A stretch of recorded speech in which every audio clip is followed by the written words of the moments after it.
Барбагыла балдар. Балдар, бүгүнкү маанайыңыз кандай? Жакшы. Азаматтар, бүгүнкү маанайды, сабакка болгон маанайыбызды баарыбыз актай кагазга өзүбүздүн бетибиздин келбетин түшүрүп, маанайыбызды текшеребиз. Эмесе баштайбыз.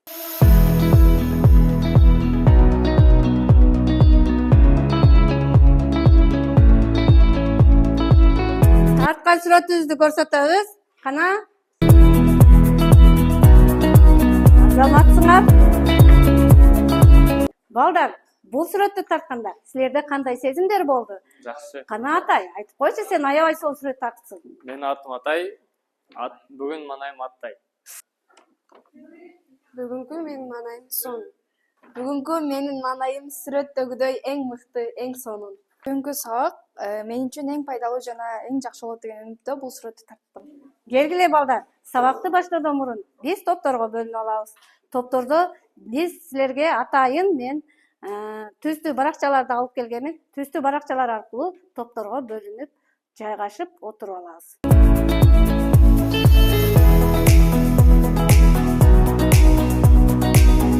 Жаңы сабакты баштоодон силер үчүн мен атайын табышмактарды таап келдим. Ошол табышмактар аркылуу бүгүнкү жаңы темабызды ачып алабыз. Эмесе табышмакты кон коюп угабыз.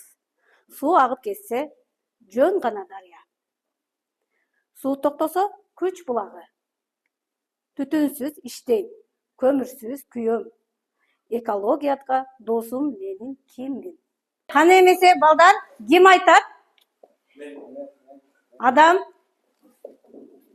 Суу сактагыч. ГЭС болот да. Саламатсың адам? Туура. Облустун жүрөгү мен болом. Атым да облус. Мен бир кышы суук. Жери бийик. Кайсы шаармын? Айтып берчи. Кана Нуртилек, айтып коебуз. Нарын шаар эчкин. Азаматсың. Кийинки суроону угабыз. Мен жайында гана жанданып, кышында уктап калам. Ак кар басат. Жайында туристтер болот. Ал жер кайсы жер? Чатыркөл. Чатыркөл. Изденебиз, кайсы топтор? Соңкөл. Азаматсың. Туура. Ошондо балдар, көрдүңөрбү? Биздин бүгүнкү өтүлө турган темабыз Нарын облусу. Эмесе балдар, сабактын максатын келип окуп койчу. Бүгүнкү биздин сабактын максаты Нарын облусунун экономикалык, географиялык жайгашуусун, жаратылыш өзгөчөлүктөрүн жана негизги шаар айылдарын таанып билип, картадан көрсөтө алабыз. Айылына чөйрөнү таза сактоого, аяр мамиле жасоого, бири-бирин сыйлоого тарбиялана алабыз. Балдар, бүгүнкү сабакта биз баалоо көрсөткүчтөр менен таанышып алабыз. Бүгүнкү сабакта силер карта менен иштесеңер, ооз эки жооп берсеңер, топтор менен жооп берсеңер, жеке жооп берсеңер, эмесе силер 5 деген баага ээ болосуңар. Ошондой эле топтордо жана жеке жооп берген болсоңор, анда 4 деген баага ээ болосуңар. Ал эми ооз эки жооп берип, топтордо иштебей, карта менен гана иштеп калсаңар, анда силер бүгүнкү сабакта 3 деген баага ээ болосуңар. Анда балдар, бүгүнкү жаңы сабак боюнча кыскача маалымат алабыз. Нарын областы Кыргыз Республикасындагы эң чоң аянтты ээлеген тоолуу, суук аймактардын бири. Бул аймакта калктын саны аз жайгашкан. Жана ошондой эле Кыргызстанга дүйнөгө таанылган Нарын дарыясы агып өтүүчү облус. Демек балдар, биз сабакты калган маалыматтарды силер менен биргеликте бул ресурстар аркылуу маалыматтарды айтып жана талкуулайбыз.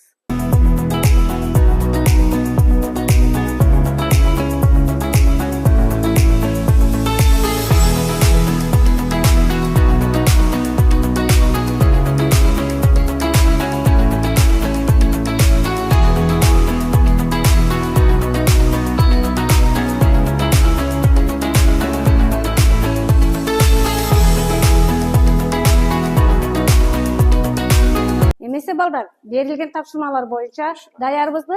Кана эмесе биринчи топ чыгып жооп беребиз. Нарын облусу Кыргызстандын борбордук чыгыш тарабынан орун алган. Аянты болсо 45.200 километр квадрат. Нарын облусу 5 районго бөлүнөт. Ат башы, Жумгал, Кочкор, Нарын, Актала.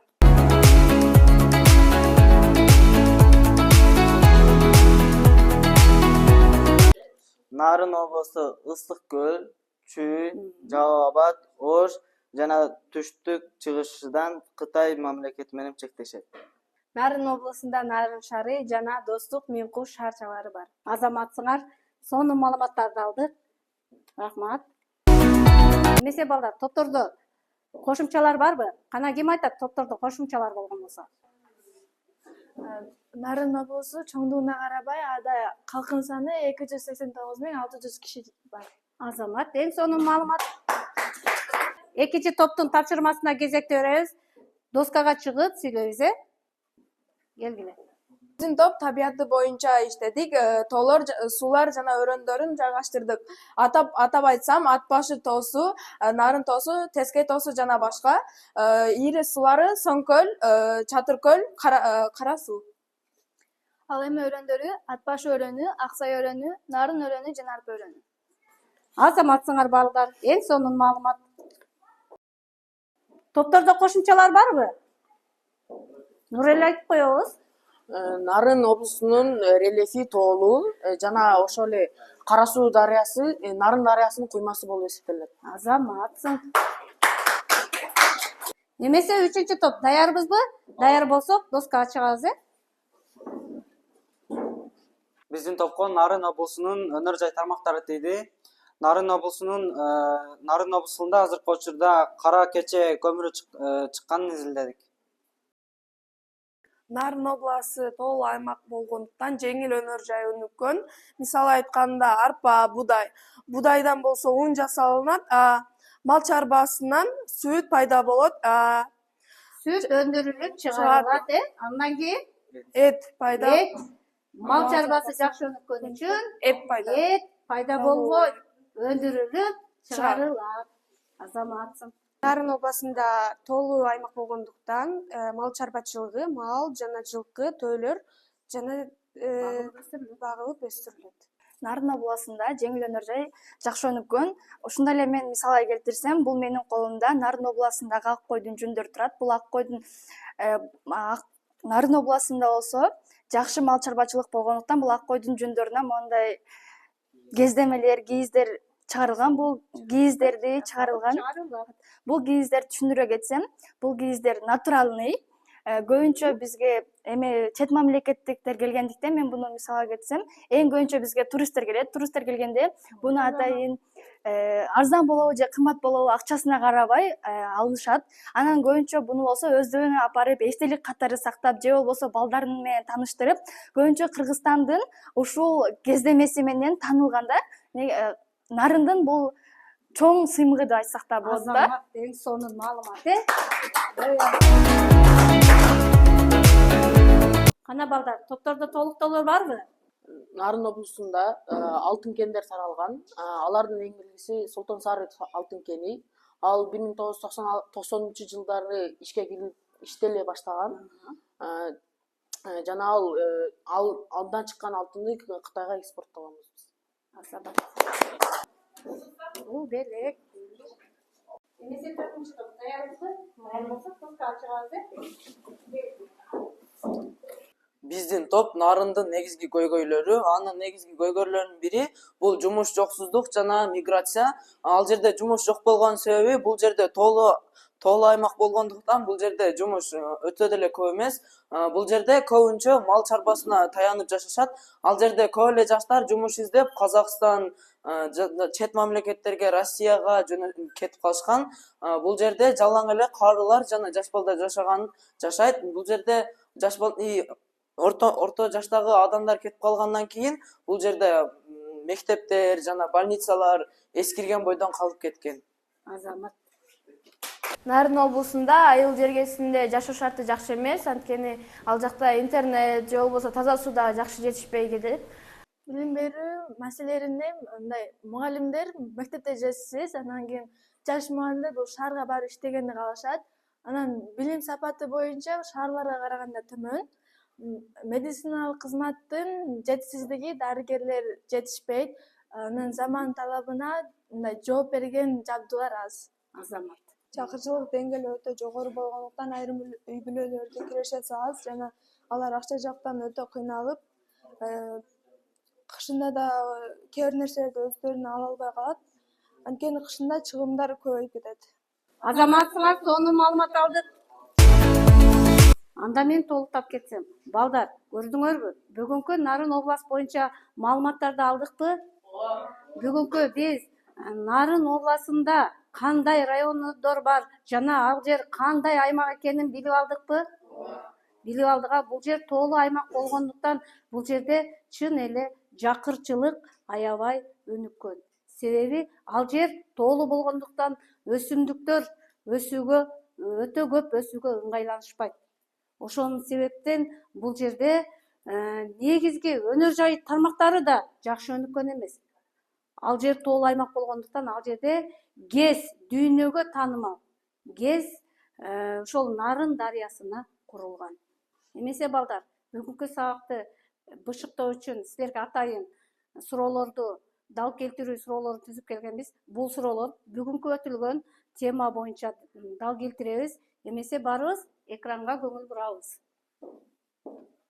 Кана балдар, төмөндөгү дал келтирүү боюнча ар бир топтон тез чыгып аткарабыз. Кана биринчи топтон кимдер чыгат? Азымчык.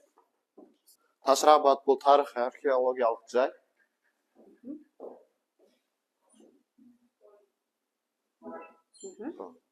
Азамат. Кана эмесе экинчи топ даярбызбы? Ким чыгат? Мен Самиски. Азамат. Соң көл бул тоолуу аймактагы көл, бийик жайгашкан көл бул.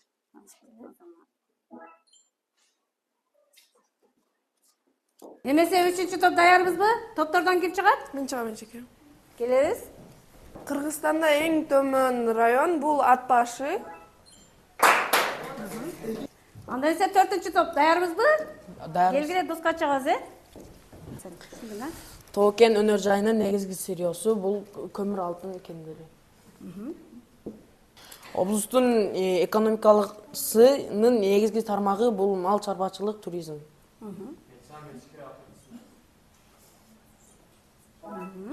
Эң сонун. Топтордо каалоочулар барбы? Мен Атай чыгабыз. Нарын облусунун борбору Нарын шаары. Нарын дарыясы облустун негизги сугат өзөнү. Ай, Азамат.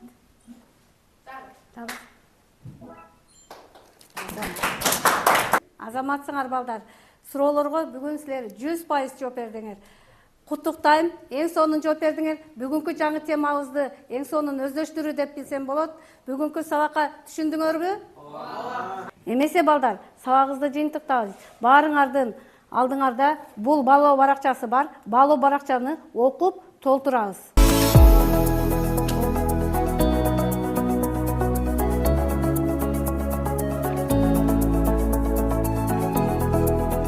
Балдар, силер өзүңөр жүргүзгөн баалоо баракчасы аркылуу мен мага тапшырып кетесиңер. Ушул аркылуу бааларыңарды коюп жайгаштырам.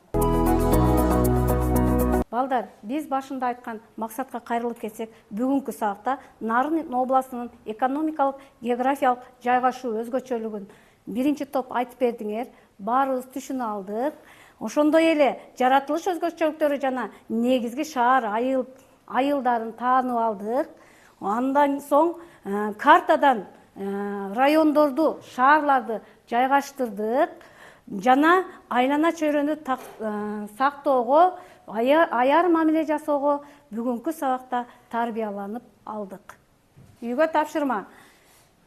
Эгерде Нарында гид болсом деген темада 5-6 сүйлөмдөгү дил баян жазып келебиз.